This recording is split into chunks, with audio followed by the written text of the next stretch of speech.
Bismillahirrahmanirrahim. Assalamualaikum warahmatullahi wabarakatuh. Alhamdulillahirabbil alamin. Wa bihi nasta'inu ala umurid dunya waddin. Wassalatu wassalamu ala asyrafil anbiya'i wal mursalin sayyidina wa maulana Muhammadin wa ala alihi wa ashabihi wa man tabi'ahum bi ihsanin ila yaumiddin. Rabbi syrah li sadri wa yassir li amri wa hlul 'uqdatam min lisani yafqahu qawli. Alhamdulillah, pada kesempatan malam hari ini kita dapat kembali berjumpa dalam program kajian Ruqyah Syar'iyah bersama channel Hidup Berkah pemirsa. Jadi sebelumnya kemarin kita mengingat kembali bahwa kita percaya kepada yang gaib, termasuk di dalamnya setan dan jin dan para malaikat, itulah bagian dari keimanan.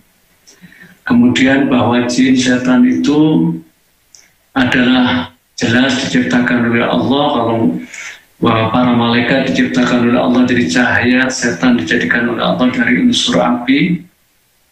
Kemudian berikutnya bahwa jin itu tempatnya sudah kita bahas, bahwa tempat jin itu hampir di semua tempat ada, walaupun dalam banyak riwayatkan ada yang mengatakan singgasana para iblis yaitu di lautan. Tapi jin dalam arti anak buahnya bisa bertempat di mana saja. Berikutnya kemarin jin itu ada yang laki-laki dan ada yang wanita, sebagaimana sabda Rasulullah dalam doa Allahumma inni a'udzubika minal khubuthi wal khaba'is, yaitu bahwa Rasulullah mengatakan bila kita memasuki kamar kecil, hendaklah kita berdoa, aku berlindung kepada Allah dari gangguan jin laki-laki dan jin wanita. Terus berikutnya hakikat jin adalah bahwa jin itu akidahnya sama dengan kita manusia. Jadi ada yang muslim, ada yang kafir, ada yang mungkin ahlus sunnah wal jamaah, mungkin juga ada yang syiah, bahkan ada yang sekuler, ada yang pluralis, dan ada yang mungkin tidak beragama. Itu akidahnya jin sama persis dengan manusia. Oleh karena itu, sebagai bentuk dari bahwa jin itu juga dibebani hukum, dibebani mukallaf, maka jin itu juga nantinya jumhur ulama mengatakan bahwa jin itu juga nanti yang muslim, yang beriman akan masuk surga.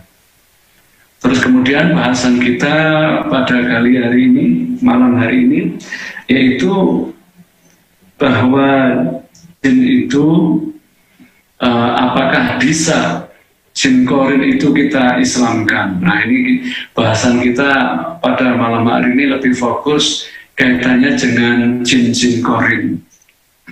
Karena di antara kita kadang-kadang tidak tahu bahwa di dalam tubuh kita juga ada jin. Yang mana hal ini Rasulullah SAW sabdakan dalam hadis yang diriwayatkan oleh Imam Ahmad dalam musnadnya. Rasulullah SAW bersabda, "Ma minkum min ahadin illa wukila bihi qarinuhu minal jin." Yang artinya, tidaklah ada di antara kalian kecuali di dalam diri kalian itu juga ada jin korinnya, jin pendampingnya. Wa qarinuhu minal malaikat, dan juga ada dari korin malaikat. Nah, para sahabat bertanya kepada Rasulullah, "Wa iyyaka, apakah Anda juga ada, Nabi?" Kata Rasulullah SAW, "Wa iyyaya, dan dalam diri kami." Jadi sekarang apa jin korin itu? Jin korin itu adalah jin yang memang Allah sertakan dalam diri manusia, mulai manusia itu ada dalam dunia ini, mulai terlahir ke dunia ini. Nah, untuk apa? Itu untuk sebagai bentuk ujian manusia. Nah, jadi jin korin itu jin yang juga membisiki keburukan kepada kita. Nah, apakah jin itu bisa diislamkan? Jumhur ulama mengatakan bahwa jin korin itu tidak bisa diislamkan kecuali Rasulullah SAW. Sehingga Rasulullah SAW, walakin Allah a'aniya, akan tetapi Allah memberikan pertolongan kepadaku, fa'aslama, maka aku bisa mengislamkan jin itu. Fala ya'muruni, maka dia tidak memerintahkan kepadaku illa bi khair, kecuali kebaikan. Ini hanya untuk spesialis Rasulullah SAW. Sedangkan untuk kita tidak bisa. Itu jumhur ulama mengatakan demikian. Walaupun ada seorang ulama itu yang bernama Dr. Al-Asqar, beliau mengatakan bahwa jin korin itu bisa diislamkan, bisa kita kendalikan, bisa diislamkan. Tetapi jumhur ulama mengatakan bahwa jin korin itu tidak bisa diislamkan, cuma bisa kita perkuat diri kita supaya pengaruh jin korin itu tidak menguat di diri kita, sehingga kita dalam kehidupan itu bisa hidup dalam keadaan takwa kepada Allah, mudah untuk melakukan ketaatan kepada Allah Subhanahu wa Ta'ala. Nah, kaitannya dengan jin korin ini, di masyarakat kita itu banyak yang rancu. Ya, jadi bahwa dikira bahwa dalam tubuh kita itu tidak ada jinnya. Ya, dikira cuma setan yang di luar, tidak. Jadi dalam tubuh kita itu ada jin. Ya, walaupun di sisi lain ada, di sebelah kanan itu ada raqib atid, tapi juga ada jin korinnya. Untuk apa? Sekali lagi, untuk sebagai ujian bagi kita. Nah, karena cenderung korin-korin jin korin itu membisiki kepada kita hal-hal yang tidak baik seperti itu.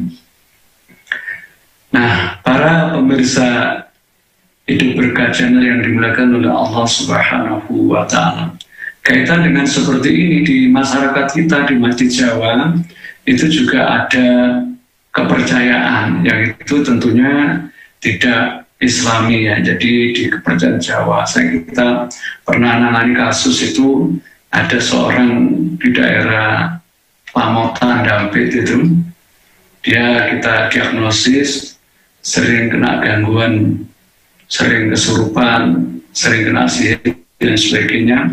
Kenapa pemicunya? Ternyata dia juga ada jin-jin ritual. Nah, bentuk ritualnya apa?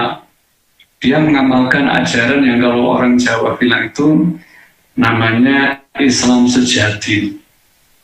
Di situ diajarkan bahwa istilahnya ada dulur papat, limo pancur, kakang kawa, adi ariani, dan sebagainya. Dan di masyarakat Jawa itu, di mbah-mbah kita sebagian, itu melakukan hal-hal seperti itu.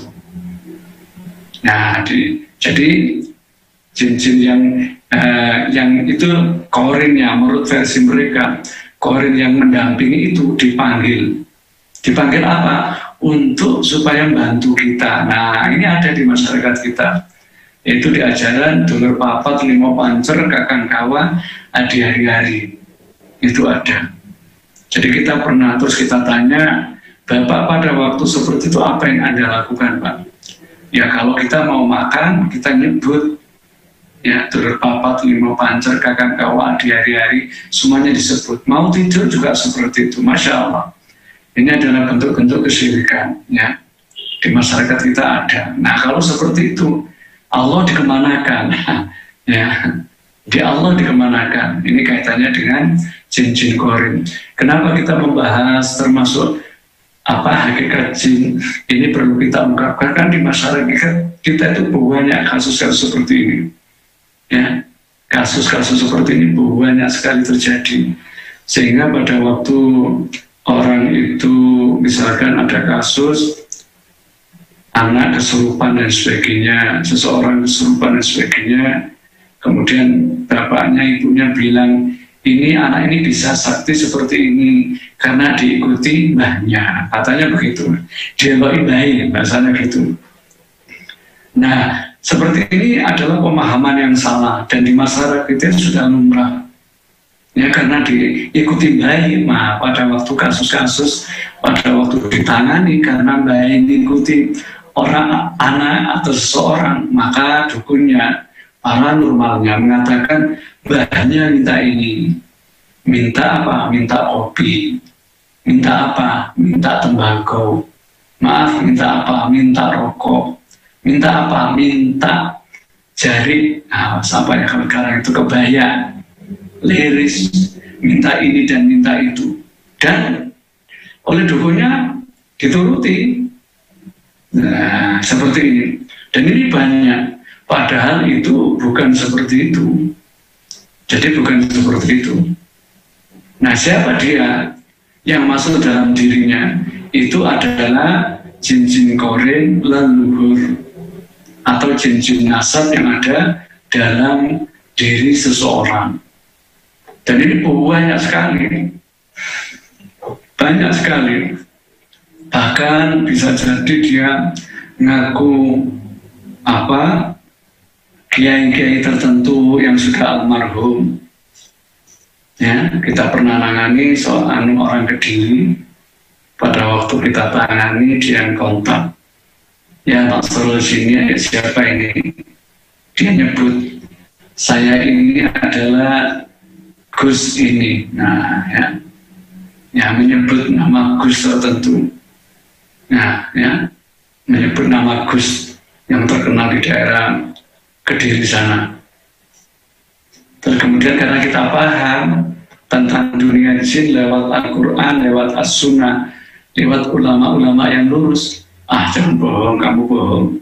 Nah, pada waktu kita paham tentang dunia jin menurut Al-Quran, menurut As-Sunnah, apa yang dikatakan dia? Aduh, aku kok konangan nih. Wah, ketahuan saya. Nah, ini makanya kita belajar tentang hakikat jin ini pentingnya di sini, sehingga di masyarakat tidak bisa dibohongi. Kita pernah nangani sebuah kasus, ada seorang jamaah. Jamaah itu biasanya saudara-saudara kita yang keturunan Arab itu, kalau di kita sering disebut jamaah. Pada waktu kita bantu, kita tangani, dia langsung ngomong, bentak saya. Kamu tidak tahu apa? Saya adalah ini bin, ini bin, ini bin, ini bin, ini bin, ini. Jawab itu. Terus saya putus. Jangan bohong. Ya, kamu bukan itu. Kamu adalah jin korin.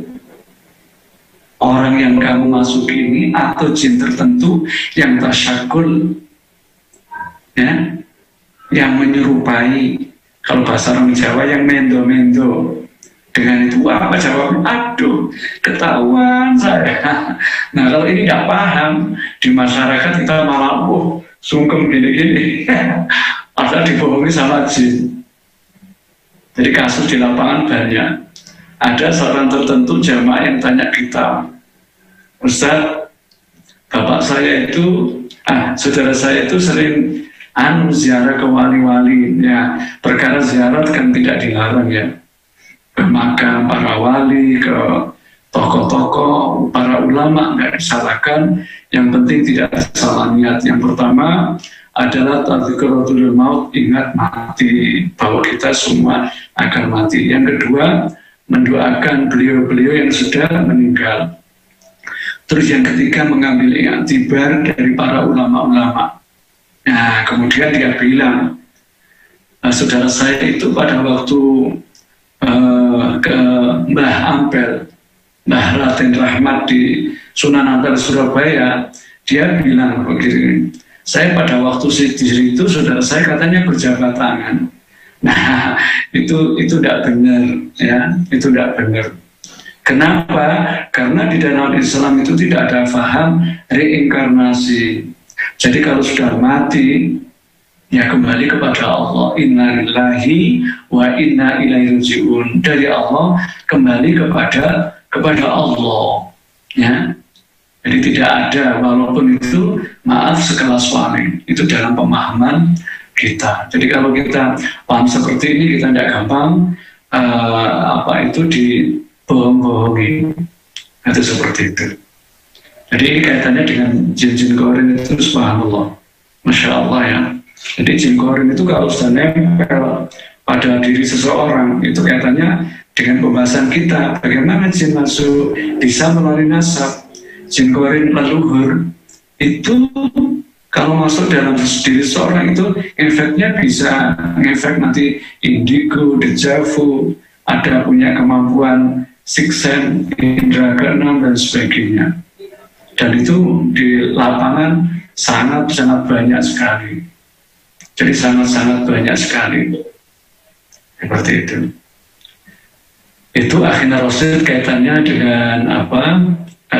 Jin korin, dan juga kaitannya tadi pembahasan kita masalah akidah para jin, yang ternyata jin itu juga ada yang muslim, juga banyak yang kafir, ada yang ateis, ada yang tidak beragama, ada yang syiah, bahkan, nah, maka tugas kita juga itu mendakwahkannya. Jadi ternyata dakwah itu bagi orang yang terjun di bidangnya, terutama di dunia ruqyah, itu juga kita sering mendakwahi jin-jin dalam rangka untuk supaya dia masuk Islam, kemudian bersyahadat, dan supaya dia setelah itu keluar karena Allah dan masuk di tempat-tempat yang baik, yaitu ke masjid atau tempat-tempat ibadah, seperti itu.